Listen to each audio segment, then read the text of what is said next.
faraxsanahay inaan wejiyadooda mar kale arko dhammaantiinna waan ku faraxsanahay inaan idin soo hor istaaga caawa hadde Soomaaliya dalkeennii war idinkuma seegana xogogaal rasmi ana waa u tihiin wadadii dheereed ee aan soo marnay waa la soo dhibtooday waa la soo daalay safar dheerna waa la soo galay laakiin waxaan rajaynaynaa haddii alla yiraahdo meesha maanta aan taaganahay meeshii sax ahayd kuwa u dhaqaaqa in Ilaahay naga dhigo waxaan ka duceysanaynaa oo caado noo ahaan jirtay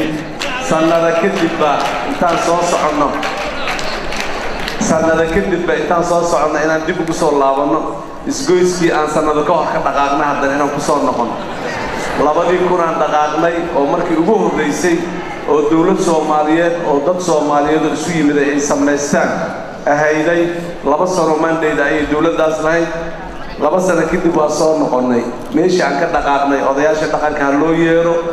bal maxaan ku yiraahdaa aan ka codsanay mar kale bal markaan baarlamaan ay noo sameeyaan embagaati aan 2 sano fadhinay meeshii aan ka dhaqaaqnay haddana markaan isgoyska aan ku soo noqonay wuxuu inta soo noqoshadii hore uga fiicnaa waxay ahayd Soomaaliya dhexdeeda aan isugu nimiday meesha lagu tashaday bal markaan muxuu ahay waa kama dambayse bal aan mar kale haddana odayaasha ka codsan inay bilow barako noo bilaabaan sidaas waxaa la yiri wareer magaal warqadu fiya fikirka iyo ra'yiga aan qabno aniga idin og intaan dhaanayaan madaxa ku haysanina warqad intaan ku qorno aan miiska saarno dadka Soomaaliyeed ha ogaadeen hana arkeen oo hanugula xisaabtameen wixii aad noo sheegteen oo dhahdeen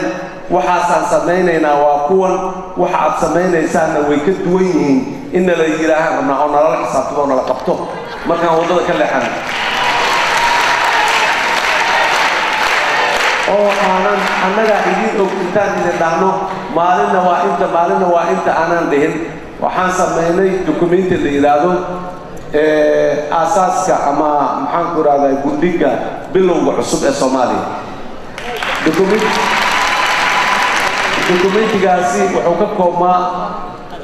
dood dheer iyo maxaan ku raadayay daraasad badan iyo wada tashi badan ka bacdi mushkiladaha Soomaaliya ay qabtaan haddii hal la iskareeyo la yiraahdo lama soo koobi karo lama dhamayn karo aad iyo aad ay u badan yihiin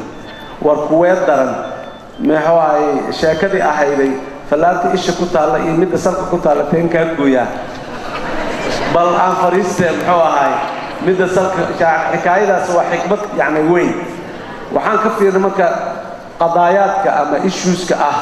falaarta salka ku taala oo inaan fariisano noo ogolaanayo 6 tiir siyaasadda ku salaysan 6 tiir ee dokumentigaas bilowga cusub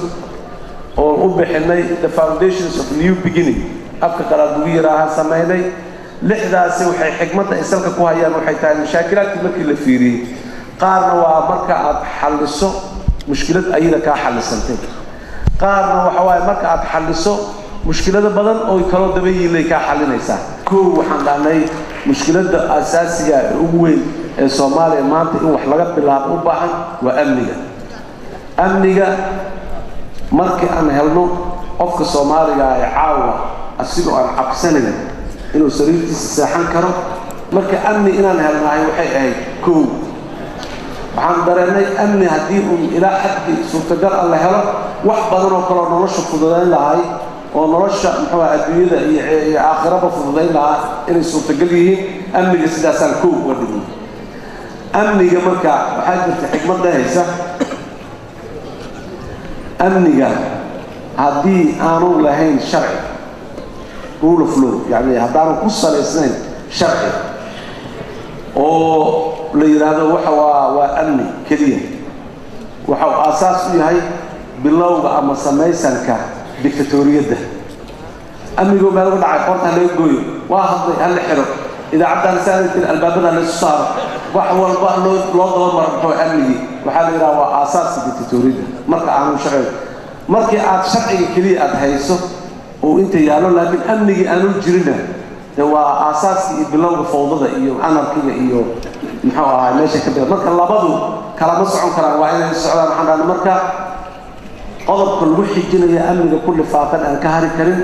waxa waaye muxuu ahaay sharciga iyo nidaamka iyo garsoorka iyo cadaaladda ummadda u dhaxaysa in la helo aad baan waad maqasheen Soomaaliya sanadihii la soo dhaafay xal la mariyay riijiyo aan qurux badnayn Soomaaliya waa dalka burcadbadeedka biyihiisa aan la mari karin Soomaaliya waa dalka la xirada qaxootiga adduunka ugu weyn Soomaaliya waa dadka muxuu ahay argagixisada dhoofiyo oo adduunyada dhan ay ka baqayso London markii Olympic Games la dhigay maxaa ka socday warnaga ilaaliyo muxuu ahay waxa laga yaabaa inay meeshii ka yimaadaan Soomaaliya يعني intaas in la mara dabcan dadkeena iyo dalkeenuba ma mudna muxuu ahay waxyaabahaas wax badan oo kamid ana sax ma aha يعني waa dalka adduunka ugu musuqmaasuq badan marka Transparency International ay tiraahdo dada argumenta jiri karta maxaa lagu sameeyay macaayirtii mitiradii lagu cabiray inaan musuqmaasuq leena waa maxay ila institutionski oo waxa lagu cabirayba ma qabno ma yaalaan be annagu marka doodaas maxaan ku yiraahdaa inaan galnahay macna badan oo ma sameeynayna waxaan dhahnay reasonska aan muujino aan ka shaqeyno dalkaana iyo ummadaana dad ida iyo dhaqan ula musuqmaasuq inaanay ahayn oo tuugada iyo sida xun loo isticmaalo xafiiska dawladda iyo musuqmaasuq ma lacagta la xada kaliya xafiiska dawladda iyo awoodda dawladda si xun loo isticmaalo sideeda waxay ka mid tahay corruption marka qodobka saddexaad waxaan dhahnay dib u qaabeynta hay'adaha maamulka maaliyadda dawladda public finance management ama public finance institutions aan muxuu ahay dib loo saddexdaas hadii la isku daro ay meel fariisaan waxa la armaa dawladnimo Soomaaliyeed bilowgeedii la hayaa oo waxa kale